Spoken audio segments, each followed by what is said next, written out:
Recordemos que habíamos dejado a San Pablo, que había llegado a Antioquía de Pisidia y que allí había comenzado hablando en la sinagoga a los judíos, y que como se habían convertido tantos paganos, vimos enseguida la reacción de los judíos, que no soportaban que quedaran los no judíos en igualdad de circunstancias, por decirlo así, ¿no? De todas maneras, sin duda alguna, estuvieron bastante tiempo en Antioquía, puesto que veremos que dejan una comunidad fuerte y, digamos, de alguna manera organizada. Pero la reacción de los que no han creído es, pues, violenta, y los apóstoles, por lo tanto, tienen que marcharse. Pero es interesante ver que se nos decía que los cristianos, aquella comunidad joven que acababa de convertirse, y que por lo tanto se quedan en un ambiente hostil, sin embargo se nos dice que se quedaban llenos de alegría y del Espíritu Santo. Y es importante esto porque fijémonos que es el efecto que produce la presencia del Espíritu Santo cuando se vive de fe. Estos cristianos sinceramente convertidos, aunque, repito, están en un ambiente hostil, sin embargo tienen el gozo, en la alegría del Evangelio de que se nos habla, ¿no? Y se nos dice, por lo tanto, que se marcharon Pablo y Bernabé a las poblaciones cercanas. En concreto, en primer lugar van a Iconio. Iconio es, digamos, unos 130 kilómetros al sureste de Antioquía, donde también nos encontramos que había una colonia judía. Iconio entonces estaba en la provincia romana de Frigia, y ese es el idioma que ellos hablaban, como lo veremos enseguida. Y igualmente San Pablo pues hace lo que ha hecho en Antioquía: primero predicar a los judíos. Vamos al capítulo 14 y leamos los versículos 1 al 7. En Iconio entraron del mismo modo en la sinagoga de los judíos y hablaron de tal manera que gran multitud de judíos y griegos abrazaron la fe. Pero los judíos que no habían creído excitaron y envenenaron los ánimos de los gentiles contra los hermanos. Con todo, se detuvieron allí bastante tiempo, hablando con valentía del Señor, que les concedía obrar por sus manos señales y prodigios, dando así testimonio de la predicación de su gracia.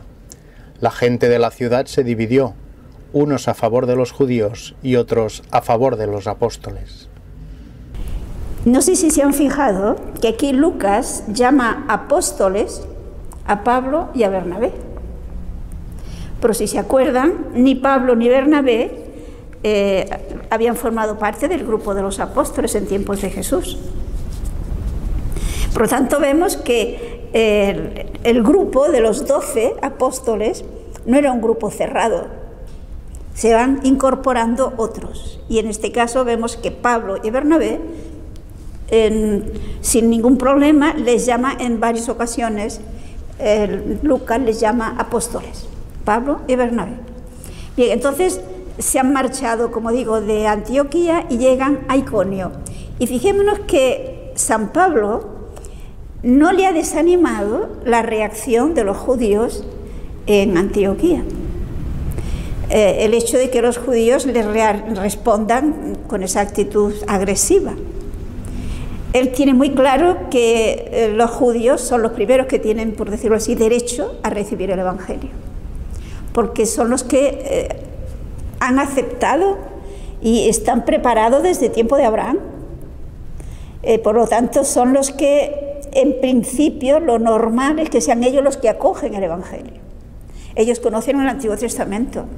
Luego, es lógico que acepten a Cristo, el Mesías, que había sido anunciado en el Antiguo Testamento. Y por eso recordemos que cuando el discurso de San Pablo en Antioquía fue demostrar que efectivamente Jesús era el Mesías prometido, o sea, partiendo de los textos del Antiguo Testamento. Pero repito, ante el rechazo violento no se desanima San Pablo y llega a Iconio y hace lo mismo. Espera el sábado y llega a la sinagoga en el momento del culto que se hacía. Y aquí nos encontramos que también hay judíos y griegos, es decir, judíos de raza y paganos que ya o se han hecho judíos o son simpatizantes. Pero no se nos habla de que haya judíos y griegos. Bajo la denominación de griegos se refiere a los no judíos. Y aquí San Lucas no nos cuenta, no nos relata otra vez lo que San Pablo dijo, pero podemos pensar que su discurso sería muy semejante al que tuvo en Antioquía. Sí nos dice de cuál fue la reacción de los que escucharon. Y fijémonos que en este caso hay una gran multitud de judíos y de griegos que creen. Reciben la gracia, escuchan a los apóstoles y creen en Jesucristo. Pero enseguida se produce la reacción violenta de los que no han creído. No sabemos si eran muchos o pocos. Pero estos no se conforman con rechazar ellos personalmente a Cristo y rechazar personalmente la predicación de los apóstoles. Es curioso fijarse que ante Cristo no se queda nadie indiferente. O acepta a Cristo en su vida o lo rechaza frontalmente. Y estos que no han creído, no solamente ellos lo rechazan, sino que buscan manera de que los apóstoles lo puedan seguir predicando, que no se siga extendiendo la fe en Jesucristo. Decía, ni entran ni dejan entrar. ¿Y de qué se valen?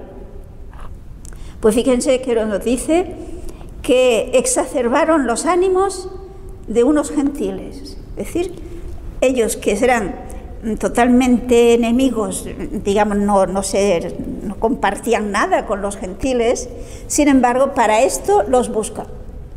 Y se valen sin duda alguna de gentiles influyentes para conseguir echar a los apóstoles de Iconio. Y nos ha dicho el versículo 4 que al fin la muchedumbre, por lo tanto, de Iconio se divide, unos a favor y otros en contra, es lo de siempre, ¿no? Y la reacción, por lo tanto, es que los que rechazan a los apóstoles, pues son violentos. Y no deja de ser un fenómeno curioso que vale la pena darse cuenta de que es así.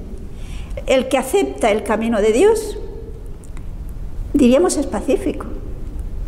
Acoge y respeta el que el otro no lo acepte. En cambio, el que no le acepta no soporta que el otro haya quienes acepta y reaccionan con violencia. Podríamos decir que aquí tendríamos una señal de quién realmente está actuando de acuerdo con Dios y quién no está actuando de acuerdo con Dios. En tantas ocasiones, ¿no? Esa reacción violenta nunca viene de parte de Dios. Vamos a seguir los versículos 5 al 7. Como se alzasen los judíos y gentiles con sus jefes para ultrajarles y apedrearles, al saberlo huyeron a las ciudades de Licaonia, a Listra y Debre y sus alrededores, y allí se pusieron a anunciar la buena nueva. Vemos que se produce lo que podríamos decir era inevitable. Logran un tumulto con ese grupo de paganos influyentes que consiguen de esta manera lanzarse, ofender, ultrajar, y tenían la intención de apedrear a los apóstoles. Y tal como había dicho Jesús, si se acuerdan, Jesús dijo, cuando os expulsen, cuando nos quieran en un sitio, iros a otra ciudad, ¿no? Pues los apóstoles no hacen problema, se marchan antes de que le apedreen, puesto que se dieron cuenta de las intenciones. Y entonces aquí se nos habla brevemente que se marcharon a la zona de Licaonia, en concreto a las ciudades de Listra y de Derbe. Y allí siguen predicando el Evangelio. Es decir, no se desaniman. Tienen esas reacciones, se encuentran con el enfrentamiento y que tienen que ponen en peligro su vida una y otra vez. Y ellos Esto no les hace pensar, pues bueno, ya está, nos vamos a casa, no. Y podríamos plantearnos, ¿y por qué? ¿Por qué Pablo y Bernabé no se desaniman y no se van a otro sitio, es decir, no se van y dejan de predicar? ¿Se acuerdan? En una de sus cartas, San Pablo dirá, ¡ay de mí si no predicar! ¿Y por qué tiene esa urgencia? ¿Por qué le urge? Recuerden que el mismo San Pablo nos lo dirá. Podemos buscar en la carta a los Gálatas, en el capítulo 2, el versículo 20. Y no vivo yo, sino que es Cristo quien vive en mí. La vida que vivo al presente en la carne, la vivo en la fe del Hijo de Dios que me amó y se entregó a sí mismo por mí. Si observemos que aquí él mismo nos dice qué es lo que lo mueve, lo empuja para seguir constantemente sin desanimarse en su predicación. Y es que él se siente, ha experimentado que Cristo le ha amado hasta el extremo de dar su vida por él. Cristo me amó y se entregó por mí. Por lo tanto, él vive para responder a ese amor. En otro lugar dirá, el amor de Cristo nos constriñe, nos apremia, nos empuja. Porque si él ha dado su vida por mí, pues mi respuesta coherente es, si hace falta, darla también por él. Esta es la actitud por la que tantos mártires han dado su vida. Mártir significa testigo, son testigos del amor de Cristo y de la fidelidad a ese amor de Cristo, ¿no? Por lo tanto, San Pablo y Bernabé no tienen ninguna dificultad, le echan de un sitio con peligro serio de su vida y van a otro. De ese le echarán también, pues irán a otro. Pero ellos van anunciando a Cristo, y van anunciando a Cristo precisamente porque saben que Dios quiere que todos los hombres se salven y lleguen al conocimiento de la verdad, lo dice San Pablo a Timoteo. Y por lo tanto, es verdad que Dios podría actuar sin necesidad de nosotros, pero quiere contar con nosotros. Por lo tanto, él se siente urgido por el amor de Dios, por el amor de que Cristo personalmente le ha manifestado, a seguir adelante, pase lo que pase. Quizás cuando nosotros nos desanimamos será porque no hemos experimentado ese amor de Cristo, no estamos convencidos. Pensamos que Cristo, pues mira, sí, murió para entonces, pero Él no me conoció a mí. Yo, ¿quién soy? Un puntito en el mundo, mi vida no tiene importancia, yo no estoy, y a mí personalmente Cristo no ha dado su vida por mí. Pero fijamos que mientras pensemos así, difícilmente podremos ser auténticos cristianos. Porque la vida del cristiano es una respuesta al amor de Cristo, al amor personal de Cristo. Y como decía el Papa Benedicto, la vida cristiana auténtica comienza no cuando acepto unas verdades o comienza a tener unas prácticas, sino cuando he tenido un encuentro con Cristo que me amó y se entregó por mí. Y esta es la reacción de Pablo ante esa experiencia personal del amor de Cristo, ¿no?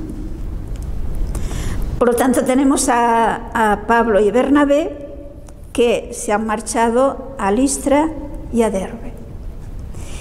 Vamos a seguir leyendo los versículos ahora, el 8 al 10. Había allí sentado un hombre tullido de pies, cojo de nacimiento y que nunca había andado. Este escuchaba a Pablo que hablaba. Pablo fijó en él su mirada y viendo que tenía fe para ser curado, le dijo con fuerte voz: «Ponte sobre tus pies». Y él dio un salto y se puso a caminar. Bueno, se fijan que aquí en Listra no va a la sinagoga.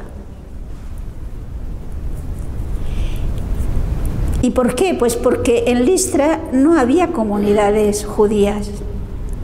Posiblemente no tenían sinagoga. Había algunos judíos, porque luego veremos que Timoteo es de Listra. Pero aquí vemos que San Pablo predica a los paganos y nos encontramos con que entre los que le están escuchando hay un hombre que es cojo desde el seno de su madre, un cojo de nacimiento, por lo tanto nunca había andado. Pero este está escuchando a Pablo. Y se nos dice que Pablo se lo quedó mirando y vio que tenía fe para ser salvo. ¿Qué quiere decir con esto? Fijemos que se dice que la cara es el espejo del alma, ¿no? Seguramente San Pablo vio en aquel hombre que estaba aceptando el mensaje que le estaba dando, que estaba predicando San Pablo, que había fe. Y por lo tanto, si había fe, podía hacerse el milagro. Recordemos que Jesús en Nazaret, por ejemplo, dice el evangelista que no pudo hacer muchos milagros porque no encontró fe. Aquí Pablo ve que este hombre tiene fe y por lo tanto, iluminado por el Espíritu Santo y sabiendo que puede, que tiene el poder de Dios, le dijo en voz alta para que todos lo pudieran oír: levántate y ponte en pie. Y él, que no había andado nunca, dio un salto y echó a andar. Yo no sé si se acuerdan que Jesús dijo, quizá lo podemos leer, vamos a leer en San Juan capítulo 14, el versículo 12. En verdad os digo, el que cree en mí, hará también él las cosas que yo hago, y hará mayores aún, porque yo voy al Padre. O sea, Jesús afirmó que los que crean en él harán las mismas obras que hacía Jesús e incluso mayores, porque va al Padre.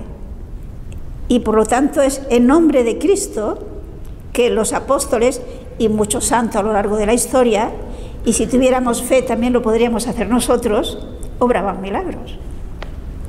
Y por consiguiente Pablo está convencido, sabe que Dios quiere hacer ese milagro, porque el milagro no lo hace Pablo, lo hace Dios, lo hace Jesús. Y la reacción es que efectivamente este hombre da un salto y comienza a andar. Y es muy curioso la reacción de todos los presentes.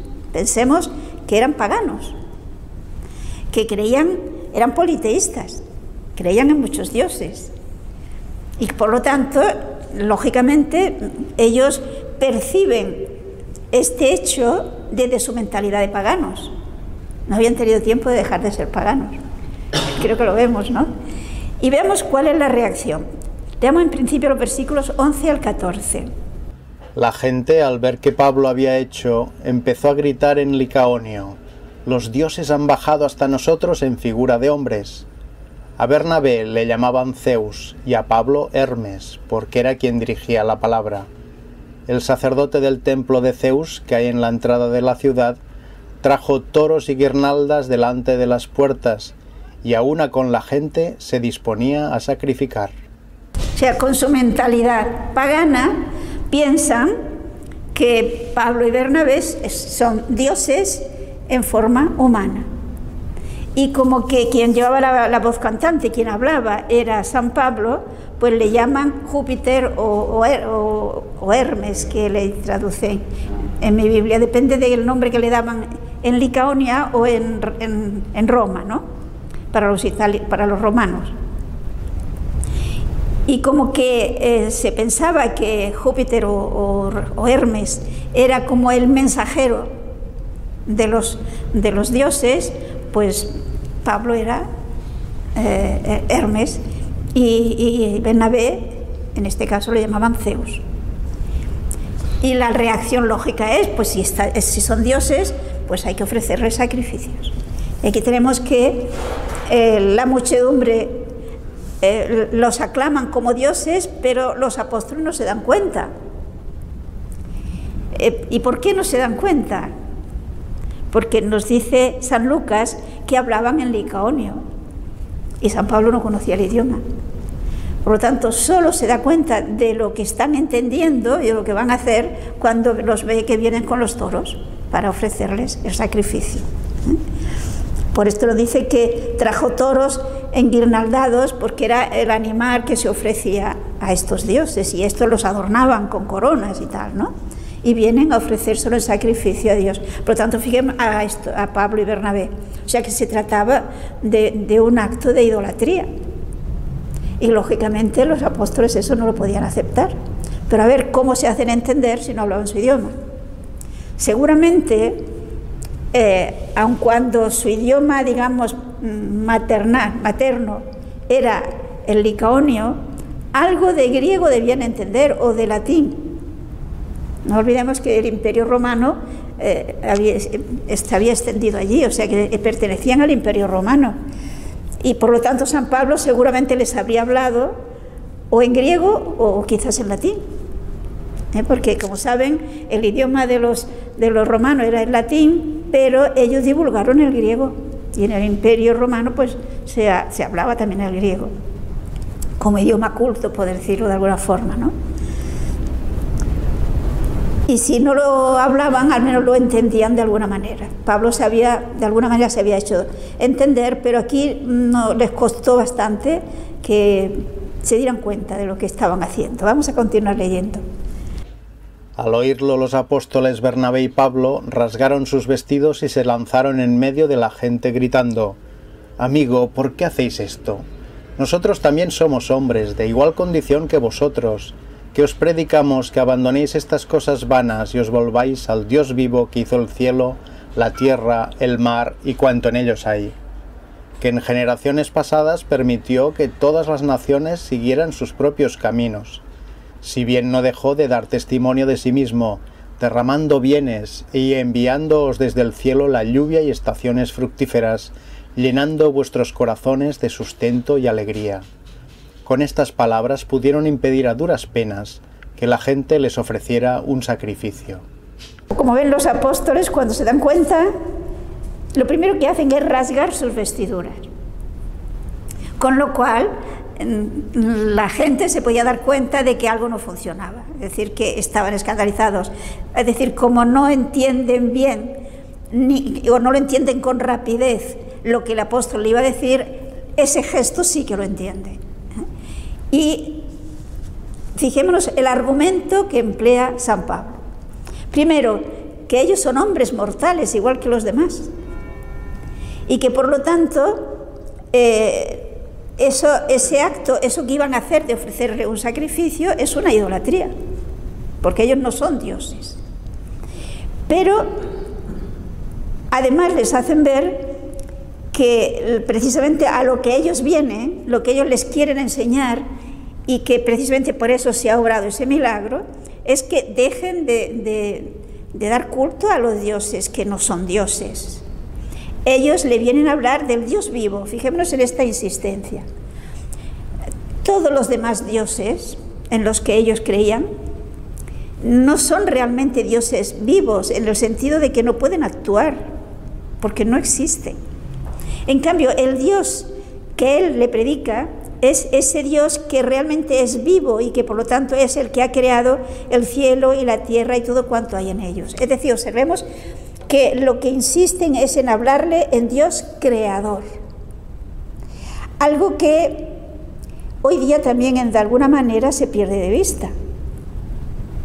Porque si Dios es el que ha hecho el cielo y la tierra y todo lo que existe, que dice aquí San Pablo, es el Dios vivo que actúa, evidentemente este universo merece un respeto, porque tiene dueño. Lo ha hecho Dios, pertenece a Dios. Luego hay que tratarlo con el respeto que merece. No podemos apropiárnoslo, no es nuestro.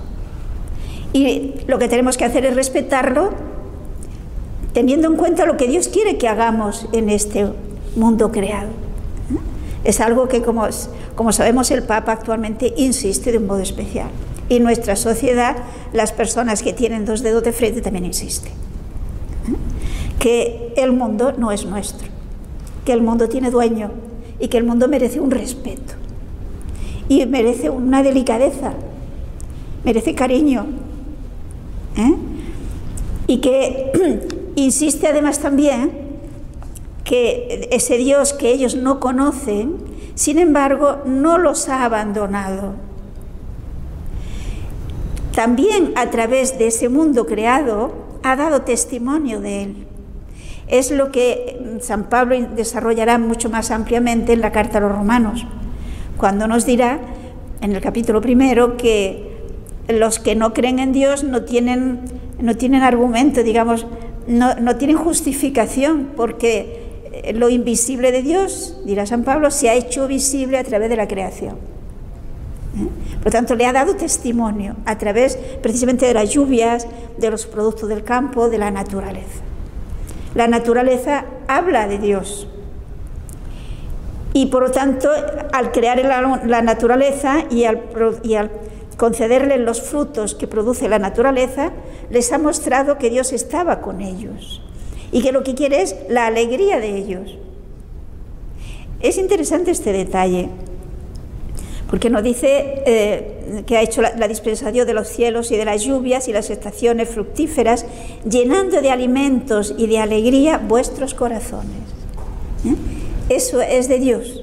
Es Dios el que quiere nuestra felicidad, y por eso nos da los alimentos que necesitamos y nos da las bellezas de la creación que nos dan alegría y nos da el agua, etcétera, etcétera.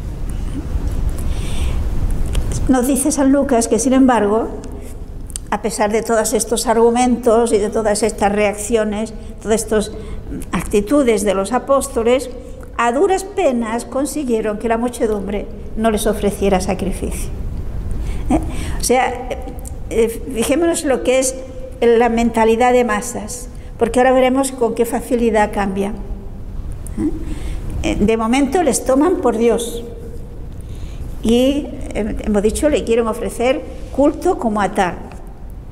Cuando San Pablo les hace ver que no es eso, y que por lo tanto les lleva a que conozcan al auténtico Dios, al Dios vivo, al que les ama de verdad y al que hay que dar culto, pues les cuesta cambiar de pensamiento. No le ofrecen el sacrificio porque han visto la reacción de ellos, pero podríamos decir no los convenció, aunque sin duda alguna hubo un grupito que sí, que creyó. Y que esta masa que no se ha acabado de convencer, que no ha creído en el Dios vivo, es fácil lo que veremos a continuación. Podemos seguir desde el versículo 19 al 21. Vinieron entonces de Antioquía e Iconio algunos judíos, y habiendo persuadido a la gente, lapidaron a Pablo y le arrastraron fuera de la ciudad, dándole por muerto. Pero él se levantó y, rodeado de los discípulos, entró en la ciudad. Al día siguiente marchó con Bernabé a Derbe. Habiendo evangelizado aquella ciudad y conseguido bastantes discípulos, se volvieron a Listra, Iconio y Antioquía. O sea, esta misma masa que lo ha tomado por Dios, curiosamente los de Antioquía, fijémonos que había unos 130 kilómetros entre Antioquía y Derbe, Iconio, pero se han enterado cómo ciertamente estarían una temporada larga en Iconio, pero cuando se enteran los de Antioquía no soportan que puedan estar predicando en Iconio. Y eso que en Iconio, como digo, no era judíos, era paganos. Y estos revoltosos, intransigentes, llegan y consiguen amotinar a esa muchedumbre voluble. Es lo tremendo, cuando la gente se siente masa, no hay reflexión y son muy fácil de manipular. Y consiguen que estos arrastren a San Pablo fuera de la ciudad y fijémonos que lo apedrean y piensan que lo han matado, lo dan por muerto. Y bueno, ya se van tranquilos. Pero la providencia, ¿cómo vela? Se nos dice que en realidad no estaba muerto. Seguramente hubo una intervención especial de Dios, aquí no podemos suponerlo, ¿no? Entonces los discípulos a los que habían creído le rodearon, le cuidaron y Pablo se pudo levantar y entró en la ciudad, pero lógicamente no se podía quedar allí. Por lo tanto, se marcha a Derbe, era otra ciudad de aquella misma zona. Es curioso lo que dirá San Pablo, podemos leerlo en la segunda carta a Timoteo, que nos habla de esta de esta predicación aquí, la segunda carta a Timoteo en el capítulo 3, vamos a leer desde el versículo 10 al 12. Tú, en cambio, me has seguido asiduamente en mis enseñanzas, conducta, planes, fe, paciencia, caridad, constancia, en mis persecuciones y sufrimientos, como los que soporté en Antioquía, en Iconio, en Listra. ¿Qué persecuciones hube de sufrir? Y de todas me libró el Señor. Y todos los que quieran vivir piadosamente en Cristo Jesús sufrirán persecuciones. O sea que fijémonos lo que Pablo, recordando, esto lo escribe unos cuantos años después, ¿no? Recordando su experiencia que estamos viendo ahora en Antioquía, en Iconio, en Listra y en Derbe, le recuerda a Timoteo que él ha sido testigo de esto. No olvidemos que ya lo veremos, Timoteo era de Listra y por lo tanto lo ha visto de cerca, ha visto su paciencia, ha visto sus persecuciones y de un modo especial fijémonos que habla de las persecuciones que sufrió en Antioquía, en Iconio y en Listra. Y afirma que todo el que aspira a vivir piadosamente en Cristo Jesús, sufrirá persecuciones. Es decir, las persecuciones, podríamos decir, son inherentes a la fe cristiana. Muchas veces esas persecuciones no serán violentas, como esta que sufrió San Pablo, pero hay muchas maneras de persecución. Hay también la manera de una actitud de desprecio, de sonrisita burlona, de tantas otras formas. Y por lo tanto, fijémonos que esto nos dice que el hecho de sufrir persecuciones no nos debe amargar, no nos debe desanimar, sino todo lo contrario. Dice el Señor en la bienaventuranza, bienaventurados cuando os persigan y os insulten, etcétera, etcétera, por mi nombre, porque señal de que sois auténticos cristianos. Por lo tanto, eso más bien tiene que darnos ánimo de decir, voy por buen camino. Si todo el mundo hablara bien, mal asunto. Y pienso que esto es importante en nuestro tiempo, que lo tengamos en cuenta, para que no nos acobardemos, digamos, no tomemos esa actitud de protegernos en el sentido psicológico, de cerrarnos. No, es el momento de dar testimonio. Y de dar testimonio precisamente porque podemos dar testimonio porque sabemos que no estamos solos, que Cristo está con nosotros. El texto que hemos leído de Gálatas, que dice San Pablo, no vivo yo, es Cristo el que vive en mí. Y como es Cristo el que vive en mí, sabemos que no vamos a fracasar. Y por lo tanto, esto no puede ser motivo para desanimarnos. Bien, entonces hemos visto que tienen que salir, por lo tanto, de Iconio, y se nos dice que al día siguiente se fueron a Derbe. Si os habéis fijado en el texto de Timoteo, cuando habla de sus persecuciones, se nos habla de las persecuciones que sufrió en Antioquía, en Iconio y en Listra, pero de Derbe no dice nada. El Señor permitió que en Derbe le dejaran tranquilo. Ahí pudo predicar sin mayor problemas. Continuemos. Confortando los ánimos de los discípulos, exhortándoles a perseverar en la fe y diciéndoles: es necesario que pasemos por muchas tribulaciones para entrar en el reino de Dios.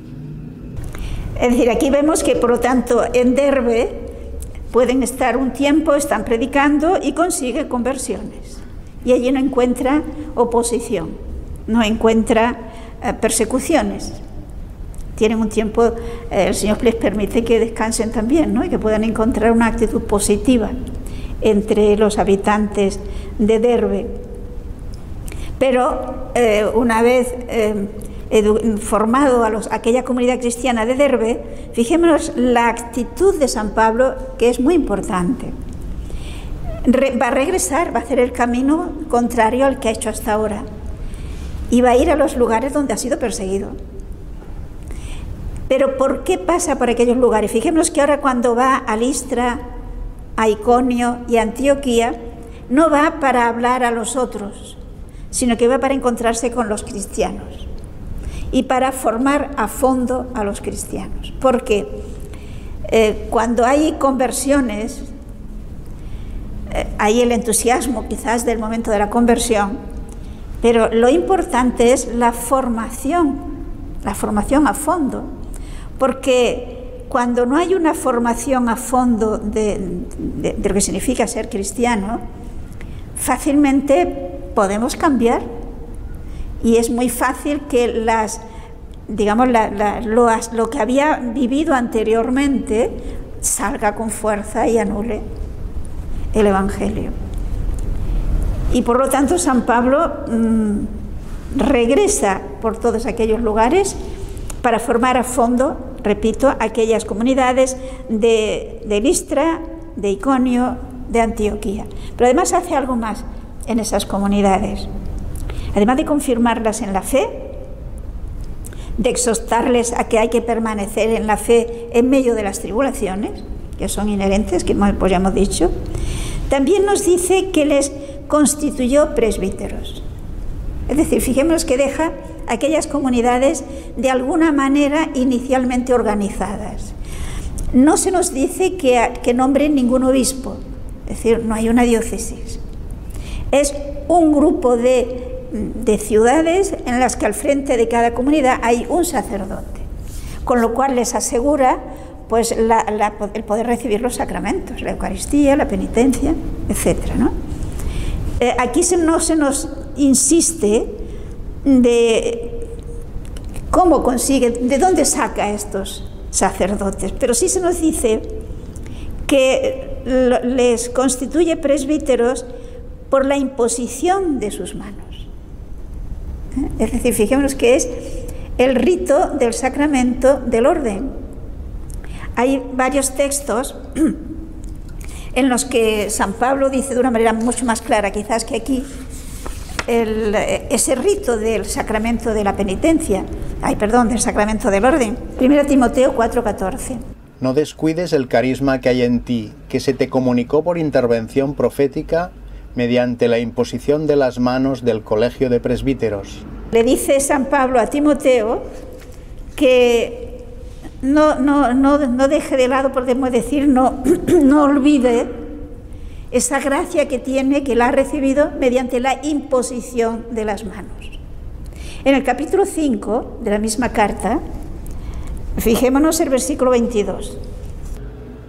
No te precipites en imponer a nadie las manos, no te hagas partícipe de los pecados ajenos, consérvate puro. Cuando Pablo dice a Timoteo que no imponga de ligero las manos a nadie, que por lo tanto sería participar de los pecados que pudiera cometer ese, indirectamente, ¿qué nos está diciendo? ¿Quién era Timoteo? ¿Un obispo? A ver, solo el obispo puede ordenar sacerdotes. Por lo tanto, le dice que vaya con cuidado, que no se precipite a la hora de imponer las manos a nadie. O sea, fijémonos que ya al principio mismo del cristianismo, el rito para la práctica de los sacramentos ya estaba, igual que ahora. Se han añadido pequeños detalles para completar el significado, ¿no? Pero lo que es propiamente la materia y la forma de los sacramentos ya están. Todavía podemos buscar otro texto en la segunda carta también a Timoteo, en el capítulo 1, el versículo 6. Por esto te recomiendo que reavives el carisma de Dios que está en ti por la imposición de mis manos. O sea, fijémonos que aquí, por lo tanto, quien ha ordenado, quien ha consagrado obispo en este caso y quien han ordenado de sacerdote a Timoteo fue Pablo. Y se nos dice que la gracia está en él, por decirlo así, ¿no? No es una cosa pasajera, es permanente y que por lo tanto lo que tiene que hacer es avivarla, actualizarla. Algo así podemos decir nosotros del sacramento del bautismo y del sacramento de la confirmación. Son sacramentos que se reciben una sola vez, imprimen carácter, el bautismo, la confirmación y el orden. Y que por lo tanto también nosotros tendríamos que decir que debemos avivar esa gracia que hemos recibido, la tenemos. Hemos que actualizarla y avivarla. Vale, pues Pablo, volvemos a Hechos, en todas aquellas comunidades de Antioquía, de Iconio y de Listra, ha puesto al frente de ellos sacerdotes para que mantengan y digamos, puedan alimentar esa comunidad cristiana. Y seguramente también pues podrían bautizar a nuevos, podrían seguir predicando y extendiendo el Evangelio. Continuemos, versículos 23 y 24. Designaron presbíteros en cada iglesia y después de hacer oración con ayunos, los encomendaron al Señor en quien habían creído. Atravesaron Pisidia y llegaron a Panfilia, predicaron en Perge la palabra y bajaron a Talía. Allí se embarcaron para Antioquía, de donde habían partido, encomendados a la gracia de Dios para la obra que habían realizado. O sea que fijémonos, si recordamos cuando llegaron, se nos hablaba igualmente de que llegaron a Perge, y parece ser como que antes no habían predicado en Perge, y por lo tanto nos dice que cuando han atravesado toda la Pisidia, es Antioquía de Pisidia, han atravesado los montes que decíamos antes, ¿no? Recordemos que San Juan Marcos se asustó y se marchó a casa cuando vio aquellos, pues atravesaron, llegaron a Panfilia y se nos dice que allí predicaron la palabra en Perge, o sea, antes seguramente no la habían predicado. Y entonces probablemente, Perge tenía un puerto fluvial, pero donde embarcan es en Atalía, donde hay un barco de donde ya podrán navegar hasta volver nuevamente a Antioquía de Siria. O sea, terminan con ello este primer viaje apostólico, primer viaje misionero que han realizado. Y fijémonos que vuelven igual una vez más a Antioquía de Siria, a encontrarse con la comunidad que le envió. Psicológicamente, fijémonos que aquí ellos pueden desahogarse, contar sus experiencias, fortalecerse una vez más con la fe de los hermanos y de ahí luego podrán otra vez continuar. Pero humanamente hablando necesitamos ese apoyo, esa acogida, y es lo que hace San Pablo. Podemos continuar leyendo y terminamos el capítulo. A su llegada reunieron a la iglesia y se pusieron a contar todo cuanto había hecho juntamente con ellos y cómo había abierto a los gentiles la puerta de la fe, y permanecieron bastante tiempo con los discípulos. Pueden contar ampliamente a esta comunidad de Antioquía su experiencia, la experiencia de unos misioneros que han tenido pues no pequeñas peripecias, pero también mucho éxito. Han podido formar comunidades cristianas. Y vemos que esto a la comunidad cristiana de Antioquía es motivo de gozo, es motivo de alegría y de alabar a Dios. Porque son, y esto es importante que nos veamos, son hechos no que los ha hecho, todos esos milagros y todas aquellas conversiones no eran fruto de Pablo y Bernabé, eran hechos de Dios a través de ellos. Es la conciencia de que aquello que dirá Jesucristo en el Evangelio de San Juan, en el capítulo 15, sin mí no podéis hacer nada, pero con Él podemos dar mucho fruto. Pues entonces tiene conciencia de que son obra de Dios, es Dios el que ha hecho que florezca la fe en todas aquellas comunidades y el que les ha dado luz para hablar, fuerza para soportar las dificultades y eficacia en toda su predicación y en todo su testimonio. Y por lo tanto, la comunidad da gracias a Dios. Esa conciencia de que no es obra de los hombres, sino obra de Dios. La Iglesia es obra de Dios. Pobre de la Iglesia si no fuera obra de Dios, si fuéramos nosotros los que lo llevamos, ¿no? Alguien dijo que si la Iglesia no la han podido destruir los hombres, es que es indestructible. Porque ninguna sociedad humana fuera de la Iglesia ha podido soportar todo lo que ha podido soportar la Iglesia a lo largo de 20 siglos. Como consecuencia vemos, y terminamos aquí, que los apóstoles Pablo y Bernabé pues se quedaron un tiempo en Antioquía, descansando, reforzando su fe y seguramente, esto no lo podemos dudar, predicando en Antioquía y aumentando el número de cristianos. En el capítulo 15 nos vamos a encontrar, y esto lo dejamos para el próximo día, con el primer concilio ecuménico de la Iglesia, que surge precisamente a raíz de esta predicación de San Pablo y de Bernabé. Surge el problema una vez más de si hay que obligar a los cristianos a cumplir la ley de Moisés o no. El pueblo judío creyente, que se habían hecho cristianos, les costaba aceptar esa igualdad de condiciones.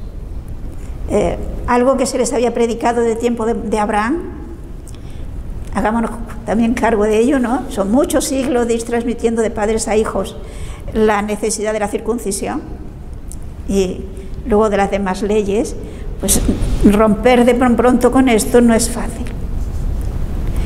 Y por lo tanto tendremos la reunión del primer concilio ecuménico en Jerusalén. Por eso lo dejamos para el próximo día. De momento hoy quedamos aquí.